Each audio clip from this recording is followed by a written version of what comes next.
ሰላም ቤተሰብ እንዴት ናችሁ? በያላችሁበት ሰላማችሁ ብዝት ይበልልኝ። ሀይሚዬና ብሩኬ እንግዲህ የየራሳቸውን እውነታና ውሳኔ ወስነው መጥተዋል ማለት ነው። ብሩኬም የኔ ልጅ አይደለችም፣ እዩም ፍቅረኛዬ አይደለችም፣ በሰዓቱ ብናገር የሚያምነኝ ሰው ስለሌለ ሁሉንም ነገር ቀስ ብዬ በጸባይ ማስተካከል ስለፈለኩኝ ነው እስካሁን ድረስ ያልነገርኩሽ ብሏታል።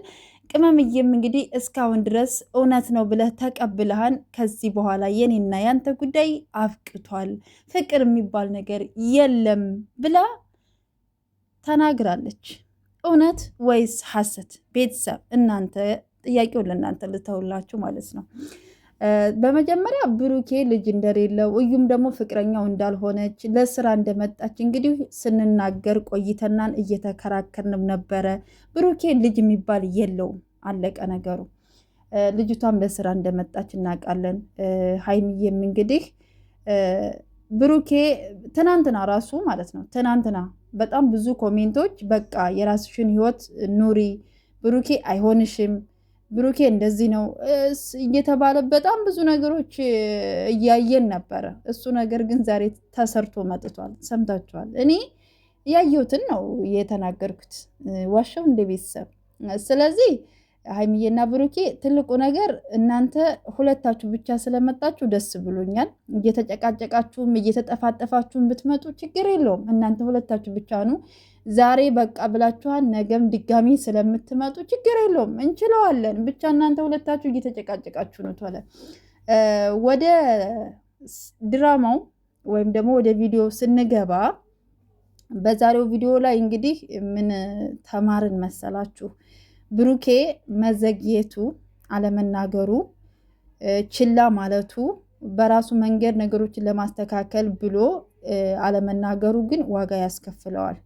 ይህን ነገር ልጅቷ የኔ አይደለችም ብሎ መናገር ያለበት ቦታ ዲኤንኤው ሲመጣ ነበረ። እሱ ግን ደግሞ የሚያምነኝ ሰው የለም፣ ሁሉንም ነገር ደግሞ ቀስ ብዬ በራሴ መንገድ በጸባይ የምፈታው ነገር ይሆናል ብሎ በራሱ መንገድ ለመፍታት ነው እየሞከረ ያለው ማለት ነው። ግን በዛ መሀል ደግሞ የሚወዳትን ልጅ እያጣት እንደመጣ ነው እኔ ዛሬ የተረዳሁት።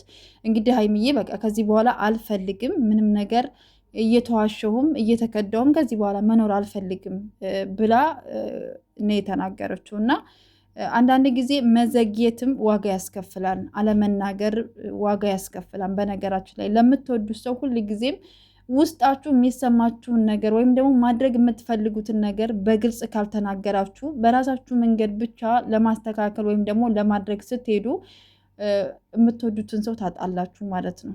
እና በሀይሚዬ ቦታ ስትሆኑ ደግሞ ስሜቱ በጣም ከባድ ነው። ገባችሁ? በጣም ከባድ ነው። ከአንድም ሁለት ጊዜ ልጄ ናት ብሎ ተቀብሏል፣ አምኖላታል። እሺ ብላ እሷም እንግዲህ የሆነ ይሁን ለፍቅር ብዬ ዋጋ ከፍላለሁ ብላ ሁሉንም አሜን ብላ ከተቀበለች በኋላ እንደገና ድጋሜ ደግሞ እንግዲህ ትናንት ደግሞ በራሱ መንገድ ያሰበውን ዲኤንኤ አዲስ አበባ አደርጋለሁ ወይም ደግሞ እውነቱን አወጣለሁ በራሴ መንገድ ብሎ በሄደበት መንገድ ደግሞ የሚወዳትን ልጅ እንደዚህ ሊያጣ ነው ማለት ነው፣ ሀይሚዬን ማለት ነው። ስለዚህ ምንድን ነው ሁሉም ሰው በህይወቱ ይሄ ህይወት ቀልድ አይደለም። ትዳር የሚባለው ይሄ አብሮ መሆን የሚባለው ነገር ቀልድ አይደለም።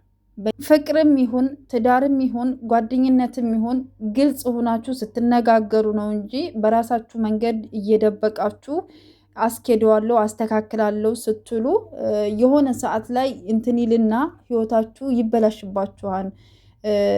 በጣም ብዙ ዋጋ የከፈላችሁለት ብዙ እንትን ያላችሁበት ነገር ይበተንባችኋል። ስለዚህ በሰዓቱ ማድረግ ያለባችሁን ማድረግ፣ መናገር ካለባችሁ መናገር፣ ማስተካከል ያለባችሁ ነገር ካለ ደግሞ ነግራችሁ ማስተካከል እንዳለባችሁ ነው እኔ ዛሬ የተረዳሁት ማለት ነው። እና መዘግየት በጣም ከባድ ነው። ብሩኬ በሰዓቱ መናገር ነበረበት። ዲኤንኤው ሲመጣ ወደ አልጋ ቤት ምንድነው ወደ ሆቴል ቤት ከመሄዱ በፊት ራሱን ከመደበቁ በፊት ወዲያውኑ ፊት ለፊት መጥቶ የኔ ልጅ አይደለችም ብሎ ወይ ቢከራከር በቃ ዲኤንኤውን አስቀይረው ነው ማለት ነው ብለው እንኳን ሊረዱት ይችሉ ነበረ በሰዓቱ። ግን እሱ በቃ አይረዱኝም ብሎ ስላሰበ ነገሮችን በራሱ መንገድ ለመፍታት ስለፈለገ ሀይሚዬ ደግሞ ይህን ነገር ደግሞ አምኖ ስለተቀበለ እንደገና አሁን ደግሞ ሁለተኛ ደግሞ የኔ ልጅ አይደለችም ፍቅረኛዬም አይደለችም ብሎ ደግሞ ሲነግራት ልጅቷ ሌላ ጥያቄ ነው የሚፈጥርባት።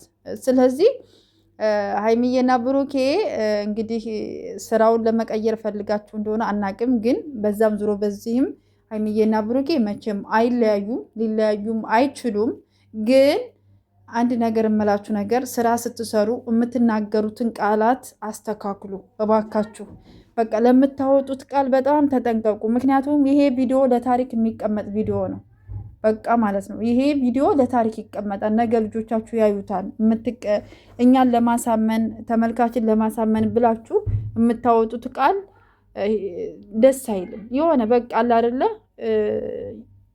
የሆነ እኔ እንጃ አላቅም፣ እንዴት አይነት ቃል መጠቀም እንዳለባቸው አላቅም። ብቻ ኃይል ቃል አትጠቀሙ ለማለት ያክል ነው።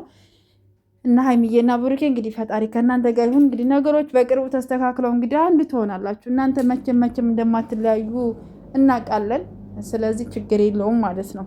ዋናው ትልቁ ነገር እናንተ አብራችሁ ብቻ እየተጨቃጨቃችሁ ነው ማለት ነው።